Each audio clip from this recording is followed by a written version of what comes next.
Buenas tardes con todos. Bueno, vamos a continuar con las presentaciones.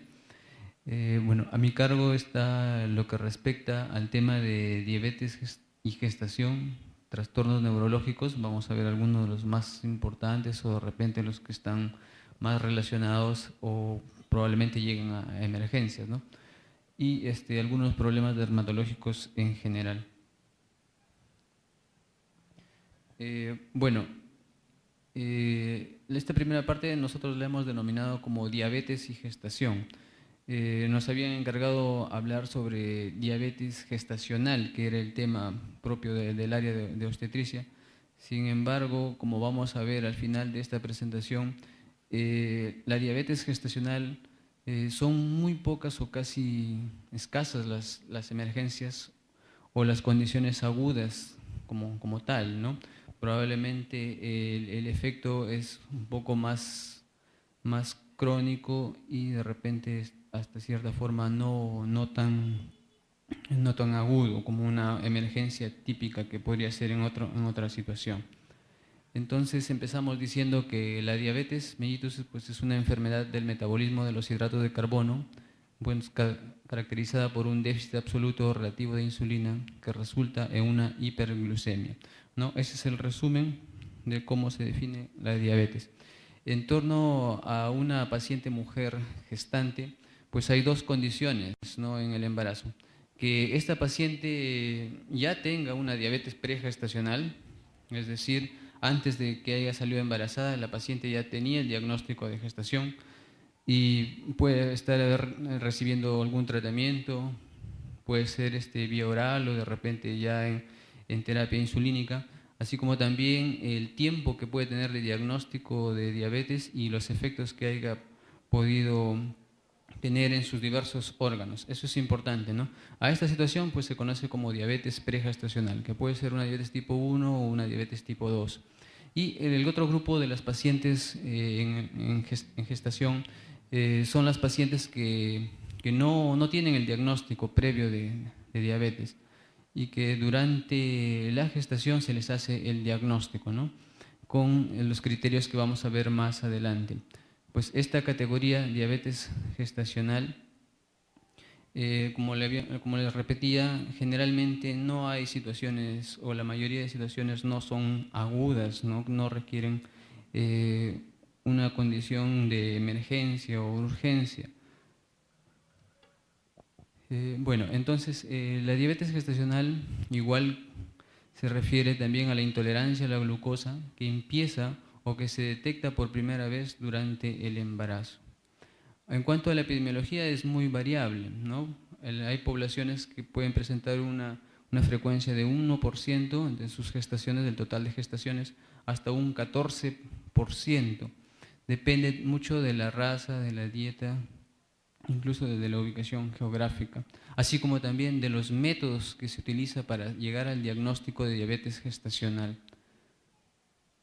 Sin embargo, la diabetes gestacional presenta riesgos para la madre, riesgos para el feto y también muchos riesgos para el neonato, ¿no?, en el momento de su vida extrauterina.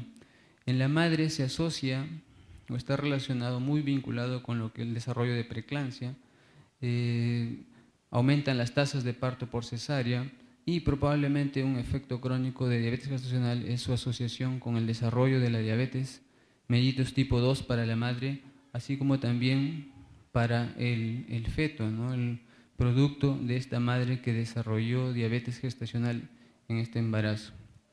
El feto puede presentar también como consecuencia de esta patología una mortalidad elevada y por efecto metabólico, uno de los problemas que siempre vemos es la macrosomía. La macrosomía va a conducir a muchos problemas ya durante el trabajo de parto, incluso en posterior al parto. Se asocia pues a trauma obstétrico, a trauma del feto y posteriormente pues como consecuencia de un feto macrosómico puede desarrollarse problemas de hemorragia a consecuencia de una atonía uterina. Y los problemas para el recién nacido, ¿no? Son múltiples problemas metabólicos que puede sufrir y que ya, bueno, de eso se encargan o en el área de pediatría, ¿no? O neonatología. Como esta es una imagen típica o que representa principalmente para la complicación más importante desde el punto de vista obstétrico de la diabetes gestacional, que es un hijo macrosómico, ¿no? Bueno, como habían mencionado,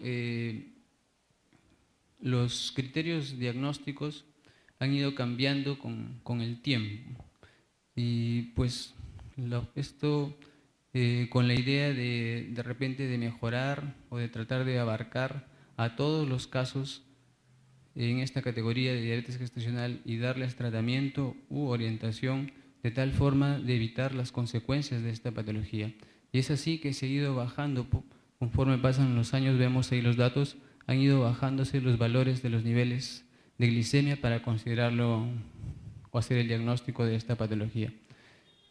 Entonces, en conclusión, esta gráfica lo que queremos decir es que los niveles de glicemia han ido disminuyendo con el tiempo, con la idea de disminuir también la mortalidad perinatal.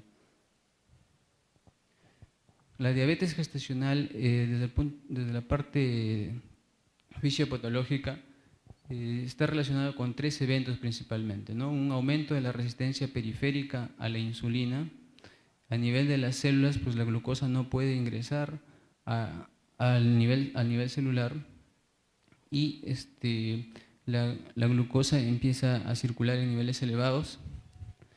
Como consecuencia, o mejor dicho, es producida por las alteraciones hormonales o los cambios fisiológicos hormonales que se producen en la gestación, principalmente en el segundo trimestre, donde las hormonas diabetógenas, por decirles así, están incrementadas, ¿no? Estamos hablando principalmente del lactógeno placentario, prolactina, progesterona y cortisol. Asimismo, el aumento de las demandas energéticas y de insulina necesarias para producir el aumento corporal. Hay una disminución de la tolerancia a la glucosa. Estos tres eventos están relacionados con lo que es la patogenia de la diabetes gestacional. En consecuencia, si no se consigue una respuesta adecuada, se desarrolla diabetes gestacional. Es decir, al haber un aumento de la resistencia periférica a la insulina, pues el organismo de la mamá trata de producir más insulina, ¿no? Para tratar de compensar esta resistencia. Lógicamente, una paciente que anteriormente no tenía el diagnóstico de diabetes gestacional, su páncreas, los islotes del páncreas por las células beta, pues de repente van a compensar esta necesidad aumentada de insulina.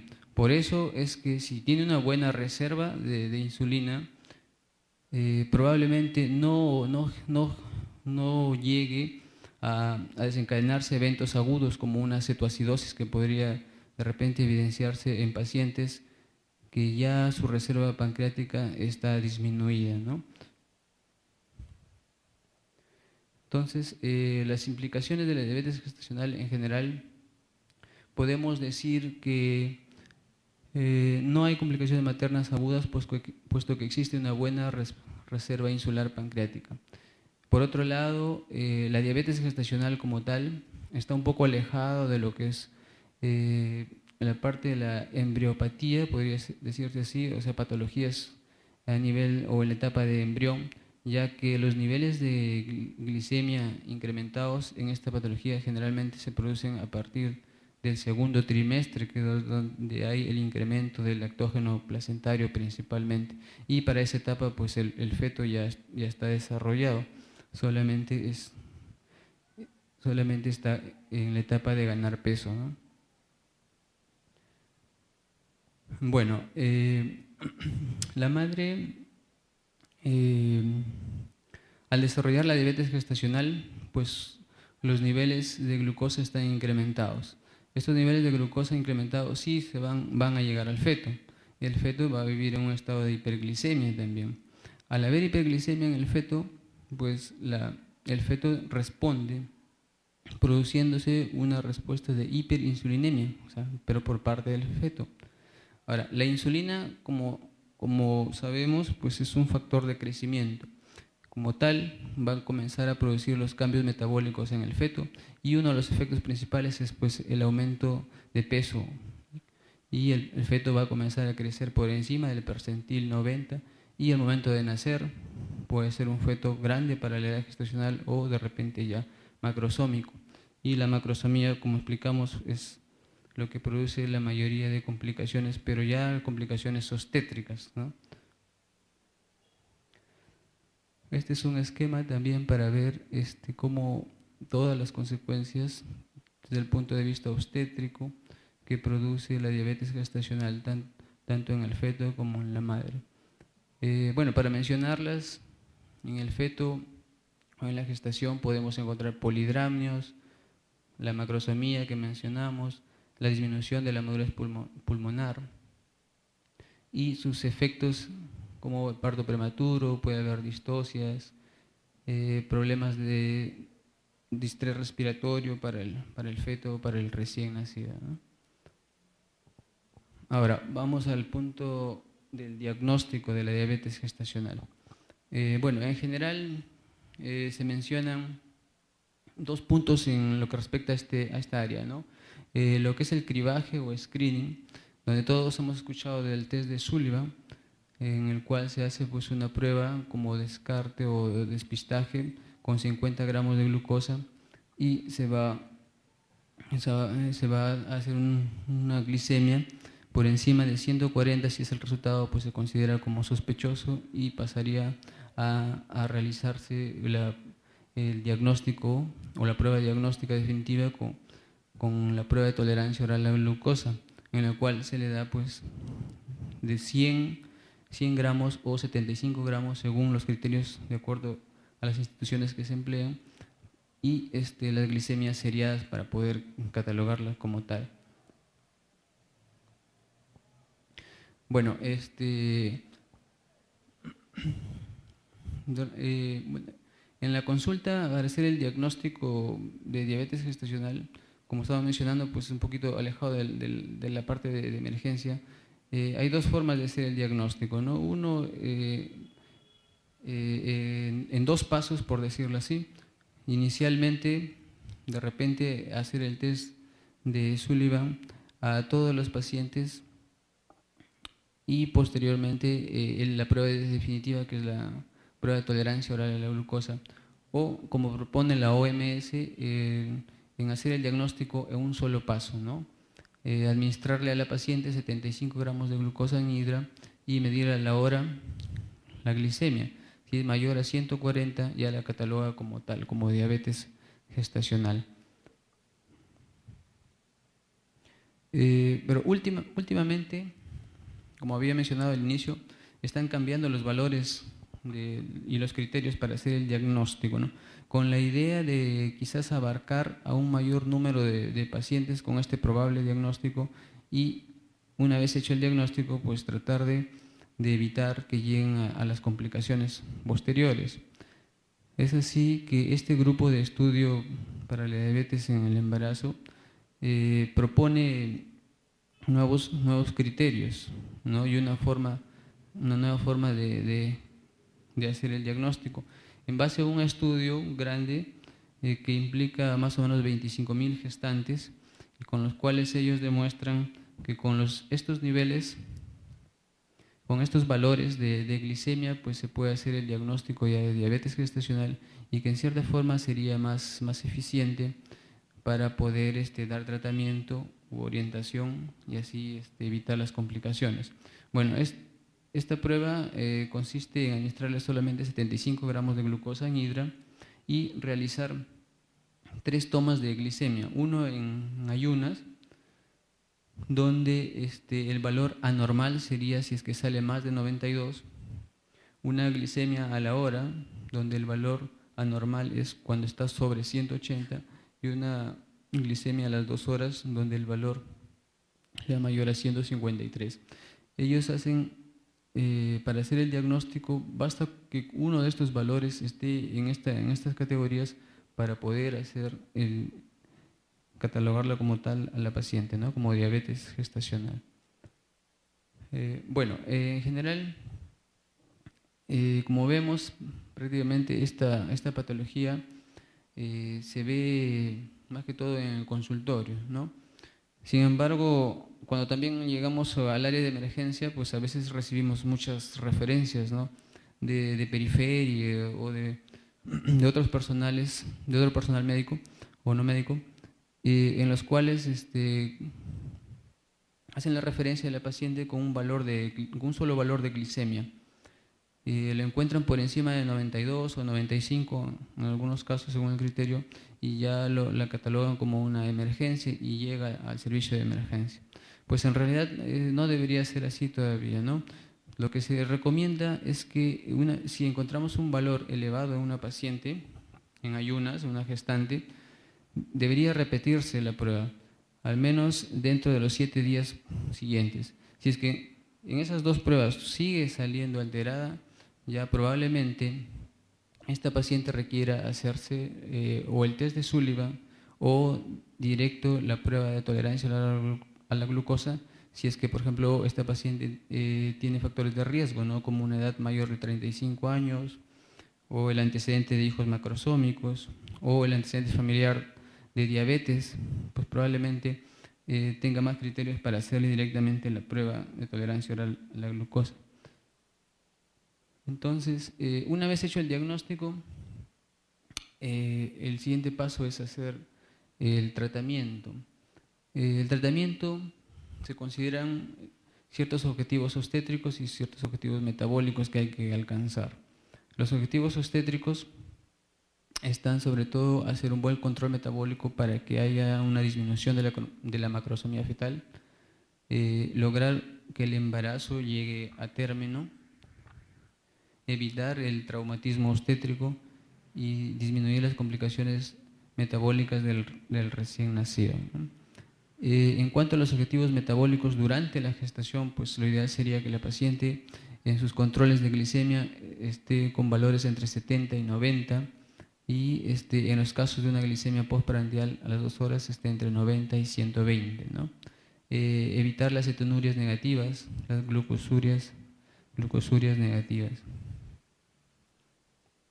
También de repente si en la parte práctica, pues a veces le pedimos al primer control a una gestante su prueba de orina y encontramos glucosuria, ¿no?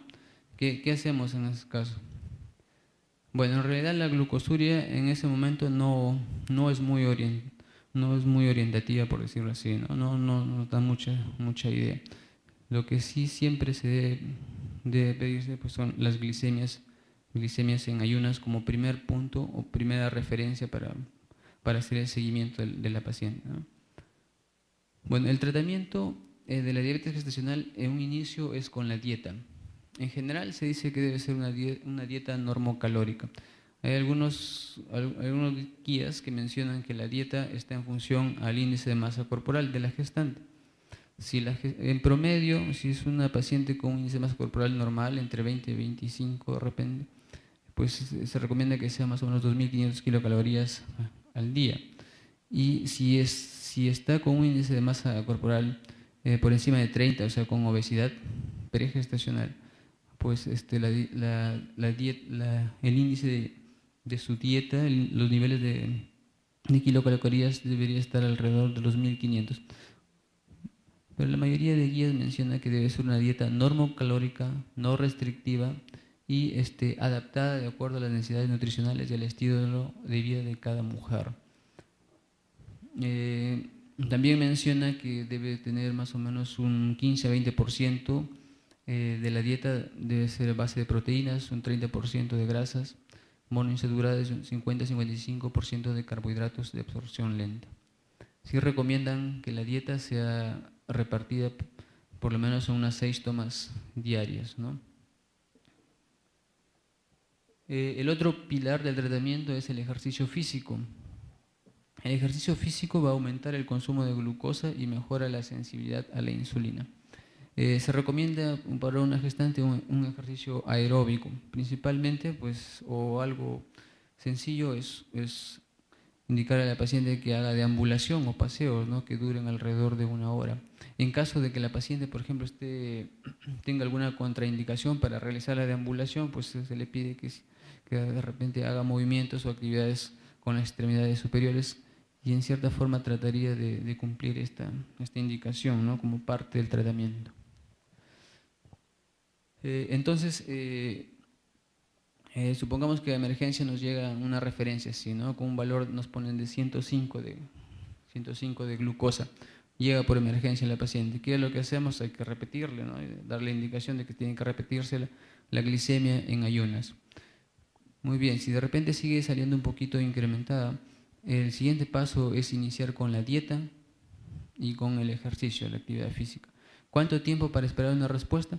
En el caso de una gestante, pues mínimo 7 días, ¿no? 7 días de cuidados en su alimentación y de actividad física y un control de glicemia, que deberíamos esperar una respuesta. En caso de que no sea así, el siguiente punto o la siguiente parte que estaría dentro del tratamiento sería la terapia con insulina. Bueno, ¿cuándo se indica terapia con insulina? Cuando la glicemia de ayunas es mayor a 105 en 2 oportunidades, o la glicemia postprandial mayor a 200 miligramos por decilitro. Cuando vamos a iniciar terapia con insulina, el paciente requiere hospitalizarse, ¿no? El manejo debe ser dentro del hospital. Ahora, en el hospital pues se le va a hacer sus glicemias seriadas, en ayunas postprandiales, con la idea de más o menos calcular la dosis de insulina que va a requerir. En cuanto a los tipos de insulina o a la dosis de insulina que inicialmente se va a empezar, está entre 0.1 a 0.3 unidades por kilogramo por día del tipo del NPH, ¿no?, de los cuales 2/3 se les administra en la mañana y 1/3 en la noche. La hiperglicemia, en caso de que se detecte hiperglicemia en ayunas, pues debería aumentarse la dosis de la insulina nocturna. Y en el caso de que se detecte hiperglicemias en la tarde, aumentar la dosis de insulina de la mañana, ¿no? Ahora, los controles postprandiales de glicemias van a determinar la necesidad de agregar insulina rápida o cristalina. Entonces, en resumen, para estas pacientes lo que debemos tener en cuenta es 2 tipos de insulina que podemos usar, ¿no? La insulina rápida o cristalina, como una marca Humulin R de rápida, donde el inicio de acción puede ser en 30 a 60 minutos y un efecto máximo a 2 a 4 horas y una duración total que puede llegar a 5 a 8 horas, ¿no? Y la intermedia o NPH, con una acción o un inicio de acción de 1 a 2 horas, el efecto máximo 6 a 12 horas y una duración total de 16 a 24 horas. Y la que también se utiliza es la que está premezclada, por decirlo así, donde hay insulina de acción rápida e intermedia, ¿no? Una relación de 30 a 70. También es otra opción. Bueno, en cuanto a la parte obstétrica, pues los controles en general se recomienda que deben ser cada 4 semanas hasta las 28 semanas, cada 2 semanas hasta las 34 semanas, y a partir de las 34 semanas debería hacerse los controles en forma semanal hasta que llegue a término, ¿no? El otro punto en el caso de la diabetes gestacional es cuando se decide interrumpir el embarazo. Está en función a si presenta una patología asociada, ¿no?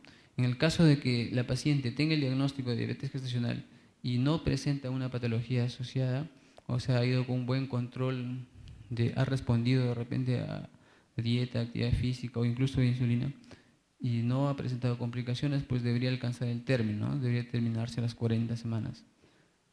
Y en el caso de que esté recibiendo insulinoterapia, pues solamente el objetivo, lo ideal sería que alcance las 38 semanas, probablemente ya el feto tenga una madurez pulmonar adecuada, ¿no?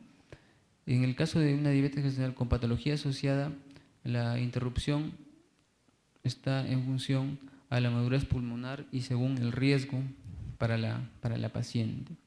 Ahora, y la vía del parto, pues de preferencia siempre que no haya una contradicción o una contraindicación obstétrica, se prefiere la vía vaginal.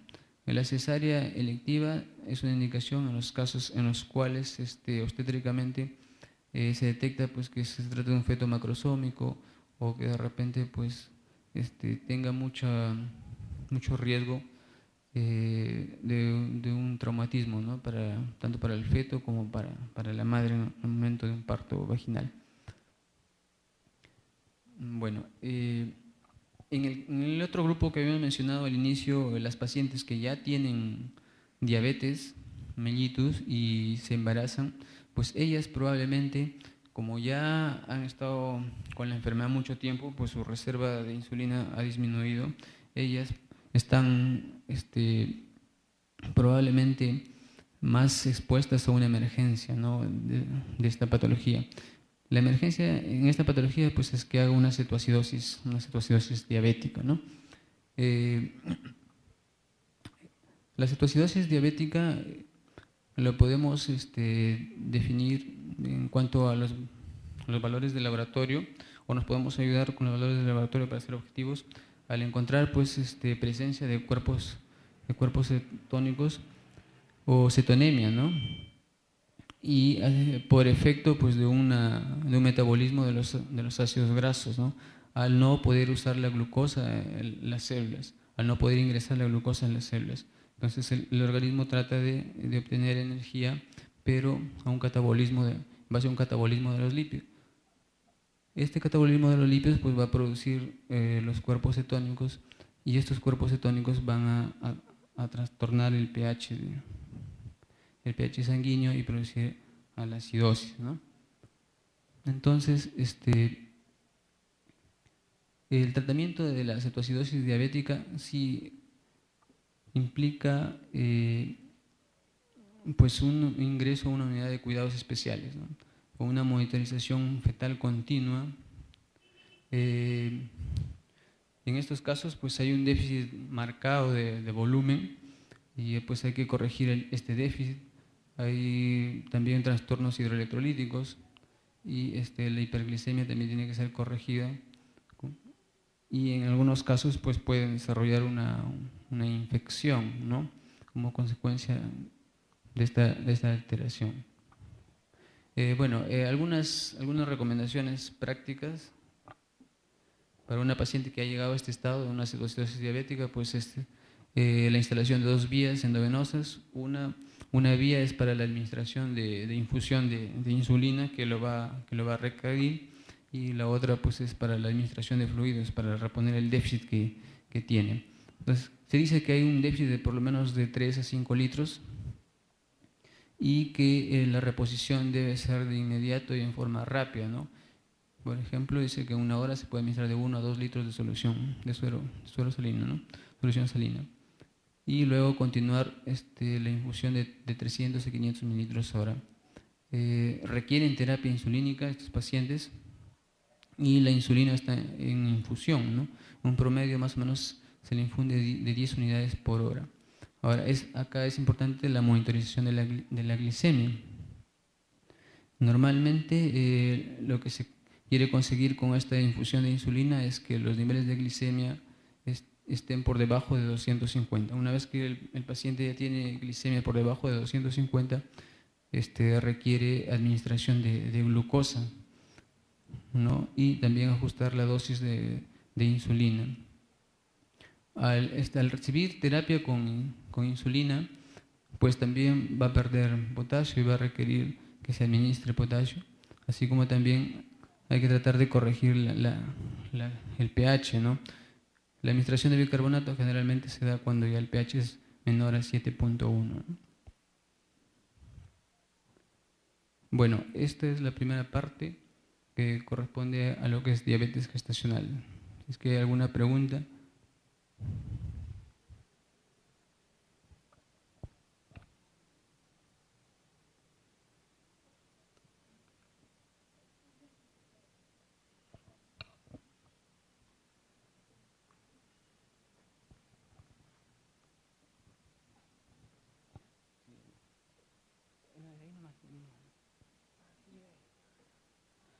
Bueno, entonces la otra parte que vamos a mencionar en forma breve era lo que respecta a los trastornos neurológicos en el embarazo.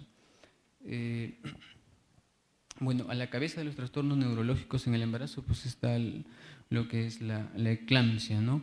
Generalmente, de repente uno de los problemas más frecuentes y de repente más que nos impresiona cuando vemos un cuadro, ¿no?, en emergencia, o cuando trae una paciente que ha sufrido una eclampsia y llega a la unidad de emergencia. Otro de las patologías que vamos a mencionar es el estatus epiléptico. Sobre todo, llegamos a esa definición de estatus epiléptico, pues todos sabemos que para definirla es cuando hay una convulsión o las convulsiones son tan seguidas que por lo menos ya lleva 30 minutos en ese estado, ¿no? Sin recuperar la conciencia.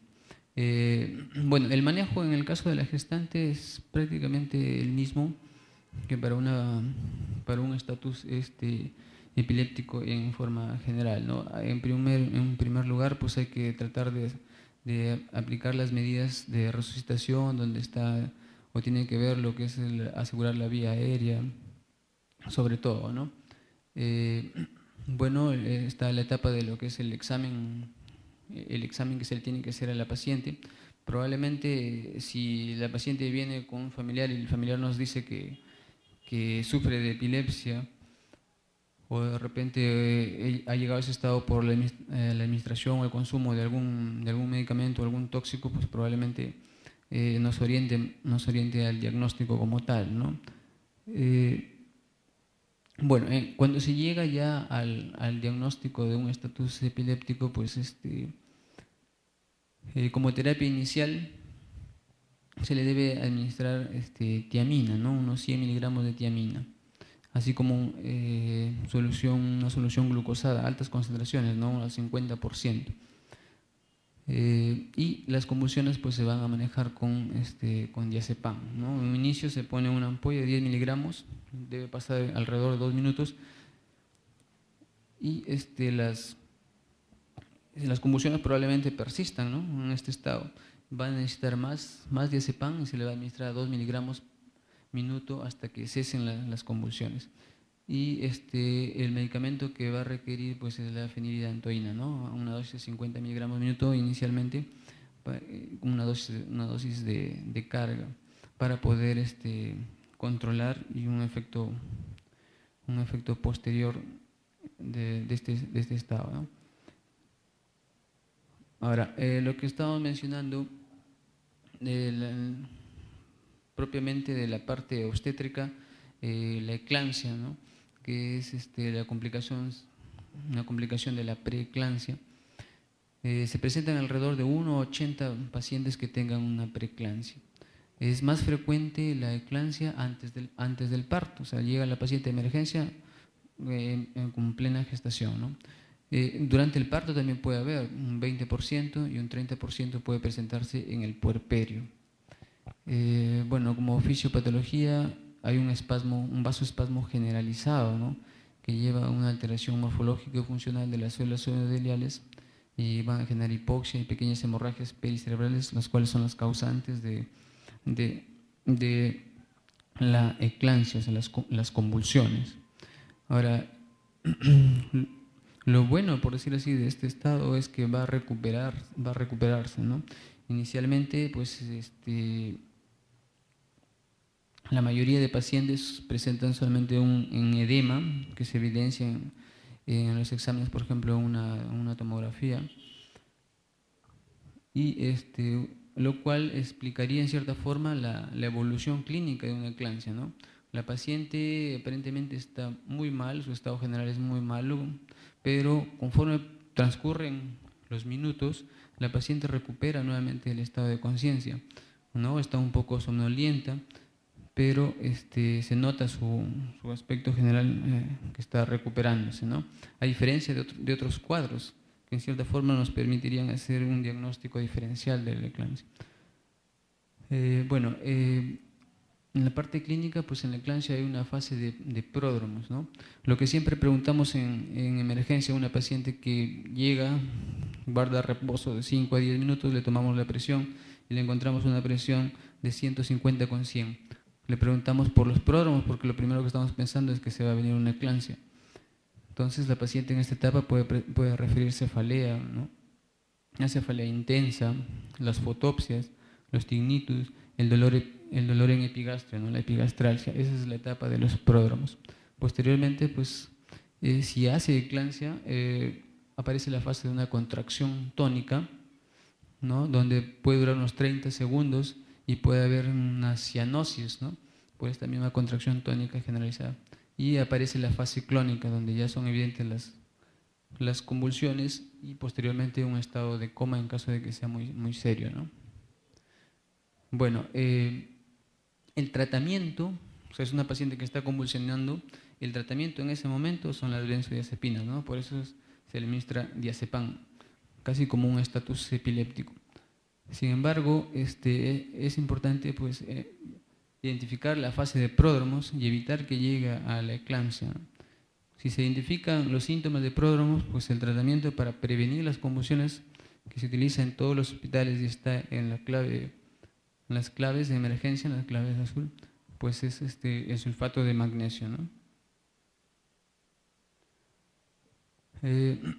Todos sabemos que el sulfato de magnesio pues se debe administrar su dosis de carga, que puede ser de 4 gramos a 6 gramos, ¿no?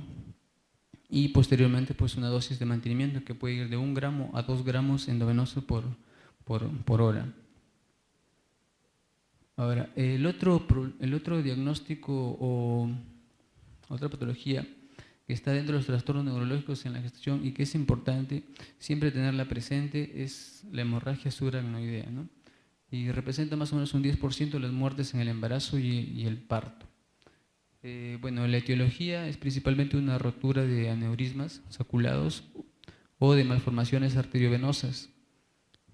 También puede ser por otras causas como una endocarditis bacteriana o es secundario un coriocarcinoma metastásico, ¿no? Se dice que el mayor riesgo de ruptura del aneurisma está en el tercer trimestre y en el posparto. Ahora, como había mencionado, la paciente que llega con una convulsión o con disminución del estado de conciencia a emergencia, la primera opción que siempre debemos pensar es una eclampsia, ¿no?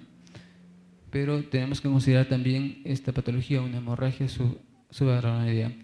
De repente la diferencia está en que, como habíamos dicho en la eclampsia, la mayoría de pacientes su estado de conciencia con el transcurso de minutos van a ir recuperando, pero en estos pacientes de hemorragia subaracnoidea es al contrario, ¿no? También se les puede encontrar hipertensión arterial, han convulsionado, hay trastorno de conciencia, pero el paciente sigue deteriorándose, ¿no? No se recupera como una eclampsia, ¿no? Uno de los síntomas que podemos identificar, o de repente los familiares nos pueden hacer referencia en estos casos, y para pensar en esta patología es que de un momento a otro la paciente se queja de una cefalea muy intensa, ¿no? Con rigidez del cuello, náuseas, vómitos, y bueno, el resto de los síntomas ya parecidos a todos los cuadros neurológicos que habíamos visto, ¿no? El diagnóstico requiere pues una tomografía computarizada, angiografía de repente, hasta una punción lumbar, también podría ser como parte del diagnóstico diferencial, ¿no? El tratamiento en los casos, por ejemplo, en los cuales la paciente ya tenga el diagnóstico de que tenga un aneurisma, pues debe ser la cesárea electiva cuando está gestando, ¿no? O una cesárea de emergencia, o un parto vaginal solo en el caso de que ya la paciente que tuvo una malformación arteriovenosa fue resuelta o fue intervenida quirúrgicamente, sí puede tener en una gestación posterior pues un parto vaginal. Bueno, la otra parte que había que mencionar en esta exposición era lo que respecta a los trastornos dermatológicos en la gestación. Bueno, la mayoría de problemas dermatológicos en la gestación pueden ser en cierta forma aparatosos o muy molestosos, ¿no? Que llevan a la paciente a urgencias o emergencia, pero la mayoría pues queda allí nomás, ¿no? En algo sintomático. La mayoría no son tan serios, solamente es la molestia que produce a la paciente. Bueno, una de las patologías que encontramos es el herpes gestacional o pemfigoide del embarazo, que se presenta generalmente en el segundo y tercer trimestre, ¿no? Es una patología que se expresa como forma de vesículas, como si fuera un herpes, que inicialmente aparece en el abdomen a nivel periumbilical, se puede extender hasta las plantas de los pies, las palmas de las manos, los dedos, ¿no? Como si fuese un herpes, de allí el nombre de herpes gestacional, pero no tiene nada que ver con algo viral, sino, bueno, la etiología es desconocida, ¿no? Tiene que ver más con la parte genética o una especie de susceptibilidad, ¿no? Otro problema que a veces puede llegar a emergencia una gestante, a veces es común, ¿no? Que se queje de un prurito intenso y que le aparecen placas o una erupción, una erupción múltiple casi en toda la piel, ¿no? La erupción polimorfa del embarazo. También la etiología es desconocida. Plantean que puede deberse a una reacción como consecuencia de la alteración de la dermis por las estrías que se desarrollan en el embarazo. No se sabe exactamente cuál es la causa. Lo bueno de esto es que van a responder a antihistamínicos y a corticoides, ¿no? Se puede emplear corticoides y en 2 o 3 semanas se resuelve el caso, ¿no?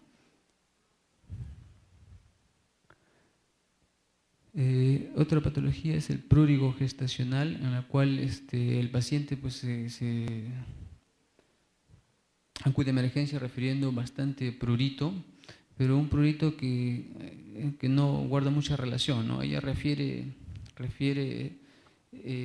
bastante prurito, pero al examinarla de repente no evidenciamos nada, ninguna lesión, ¿no? En la piel.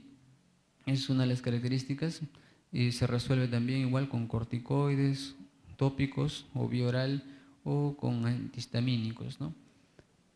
Otra de las patologías que de repente sí puede tener una consecuencia más seria es el impétigo herpetiforme, ¿no?